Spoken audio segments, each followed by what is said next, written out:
Hello students. तो जैसा कि ये हमारा सब्जेक्ट ईवीएस है क्लास 5th का, और ये हमारा चैप्टर 6 चल रहा था, animals and their sense organs. तो ये हमने यहाँ लास्ट तक पढ़ लिया था। अब हम आगे शुरू करते हैं। सेंस ऑफ टच मतलब जब हम किसी की भी सेंस छूने की, इसमें आगे क्या लिखा हुआ है, nocturnal animals are active at night.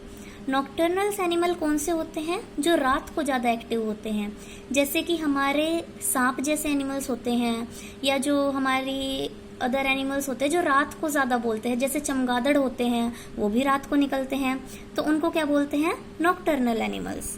तो nocturnal animals are active at night, वो रात को ज़्यादा एक्टिव होते हैं। They have a good sense of touch, उनकी जो टच की सेंस होती है वो बहुत अच्छी होती है।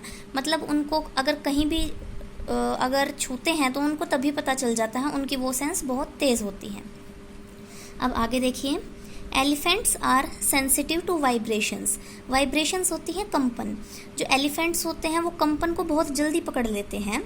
दे use the vibrations produced by their trunks, जो उनकी सूंड होती है वो उससे जो वाइब्रेशंस को प्रोड्यूस करते हैं, एंड फीट, और अपने पैरों से प्रोड्यूस करते हैं, to communicate with one another about enemies, एक दूसरे से बात करने के लिए दुश्मनों के बारे में। तो जो एलिफेंट्स होते हैं वो किसका यूज़ करते हैं? वाइब्रेशंस का, एक दूसरे से बात करने के लिए। उसके बाद आगे आइए, विस्कर्स ऑफ अ सील। जो विस्कर्स होते हैं सील के, help it to detect a trail of fish swimming about 600 metre away. तो जो विस्कर्स एक टाइप से, जो जैसे ये देखिए सील है, तो जो इसके विस्कर्स हैं ये इस टाइप के ये बने हुए हैं, इनको विस्कर्स बोलते हैं। तो जो विस्कर्स होते हैं ये इसको हेल्प करते हैं to detect a trail of fish swimming about 600 metre away. कोई भी मछली अगर इससे 600 मीटर दूर तैर रही होती है तो इसे उसका पता चल जाता है। अब आगे देखिए, some animals like white crowned sparrows. जो कुछ एनिमल होते हैं जैसे वाइट क्राउंड स्पैरोज, स्पैरो चिड़िया होती है, वाइट क्राउंड मतलब उनका जो सिर होता है वहाँ वो वाइट होती है सिर के ऊपर से। एंड डियर, और जो हिरन होते हैं, can sense if their diet is lacking in important nutrients. उनको ये पता चल जाता है कि उनके खाने में किसी पोषक तत्व की कमी तो नहीं है, तो उनके अंदर ये सेंस बहुत अच्छी होती है ये पता लगाने की कि उनके खाने में किसी पोषक तत्व की कमी तो नहीं है। अब आगे देखिए, hair on the wings of insects. जो जितने भी छोटे मोटे कीट पतंग होते हैं उनके पंखों पे जो बाल होते हैं, help them to feel their surroundings. उसके द्वारा वो अपने जो आसपास का एरिया है उसको फील करते हैं, अपने पंखों पे जो उनके बाल होते हैं उनके द्वारा। अब आगे देखिए, स्मूथ स्किन ऑफ कैटफिश। ये देखिए कैटफिश कुछ ऐसी दिखती है। तो जो इसकी स्मूथ यानी बिल्कुल मुलायम त्वचा होती है, and tiny hairs along the sides of their body, और जो इसकी बॉडी के साइड पे छोटे छोटे बाल होते हैं, हेल्प देम, इनकी मदद करते हैं, to detect earthquakes in advance. इनको पहले ही ये पता चल जाता है कि कोई भूकंप तो नहीं आने वाला है। तो इतनी अच्छी इनकी जो होती है सेंस होती है टच की। ठीक है, उसके बाद नेक्स्ट देखिए, सेंस ऑफ हियरिंग। जो सुनने की सेंस होती है, सुनने की शक्ति होती है। Developed sense of hearing in animals help them to catch their pray.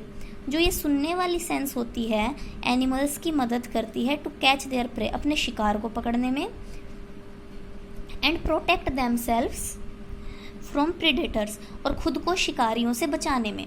मतलब अगर उनका कोई शिकार करने वाला हो तो वो उससे भी बच जाते हैं, और अगर उन्हें खुद किसी का शिकार करना है, किसी शिकार को पकड़ना है, तो उसमें भी उनकी जो ये सेंस ऑफ हियरिंग है ये काम करती है। अब आगे देखिए, बैट्स एंड डॉल्फिन्स। जो चमगादड़ होते हैं जैसे ये दिखा रखा है पिक्चर में, and dolphins use echolocation to find their way at night and in water respectively. जब रात को चमगादड़ उड़ता है तो वो अपनी इको होती है गूंजना किसी भी चीज़ का, तो अपनी गूंजने वाली ताकत के ज़रिए पता लगा लेता है अपना रात को रास्ता, और इसी तरीके से पानी में डॉल्फिन करती है, इको के द्वारा वो अपना रास्ता पता लगा लेती है। आगे चलते हैं। Dogs and cats can hear better at higher pitch. जो ज़्यादा पिच की आवाज़ होती है, पिच एक टाइप से आप कह सकते हैं पैनी, जो ज़्यादा पैनी आवाज़ होती है उनको जो कुत्ते और बिल्लियाँ होती हैं वो ज़्यादा अच्छे से सुन सकते हैं। They can differentiate between their owners footsteps and those of strangers. उनको ये तक पता चल जाता है कि जो पैरों के आने की आहट हो रही है वो उनके खुद के मालिक की है या फिर कोई और वहाँ आ रहा है। आगे देखिए, a rat can hear an incy wincy spider coming down the drain pipe. अब चूहे की शक्ति देखिए सुनने की, कि वो एक अगर कोई भी मकड़ी किसी पाइप के थ्रू नीचे आ रही हो तो वो उसे भी सुन लेता है। कितनी बारीक आवाज़ होती है, वो उसे भी सुन लेता है चूहा, तो उसकी ये सुनने की सेंस बहुत तेज़ होती है। Snakes feel the vibrations on the ground. अब जैसे सांप होते हैं वो रेंग के चलते हैं तो उन्हें ज़मीन से कंपन पता चल जाती है with help of ear bones, जो उनकी कान की हड्डियाँ होती हैं, ऑन द हेड, सिर में, जो सिर में उनकी कान की हड्डियाँ होती हैं उसके द्वारा वो ग्राउंड से आने वाली वाइब्रेशंस को फील कर लेते हैं। तो आज के लिए इतना ही, कल मिलेंगे, आपको नेक्स्ट आगे रीडिंग करवाएंगे और आप इसको अच्छे से रीड कीजिए। तब तक के लिए थैंक यू।